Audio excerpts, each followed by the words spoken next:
Release করে release করলাম and reset দেখেন আপনার অ্যালার্ম চলে গেছে। নো অ্যালার্ম তাহলে রিসেট দিলে আরও বেশি চলে যাবে না আপনার মোটরটা চালু হয়ে গেল এখন কি করবেন?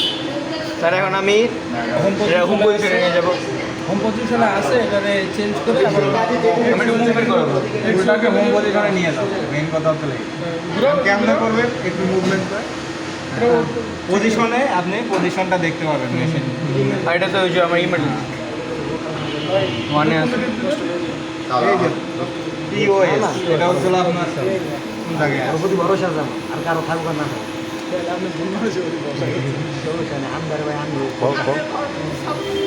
ওইদিকে ঘুরাইলে কিন্তু অ্যালার্ম চলে। এখন ঘুরাইলে আমার এখন ঘুরালে অ্যালার্ম নিচের দিকে চলে আসে। চলে আসছে এখন জিরো রিটার্ন। স্যার এটা জিরো রিটার্নে যে আছে জিরো রিটার্ন হ্যাঁ জগ মনে না এক্স তো প্রথম এক্সাম পরের এক্সামে কামাই দিবে আগে যেতে দেবে এখন স্যার যদি আমি র্যাপিডে টিপ দিই এটা যদি আমি পারে না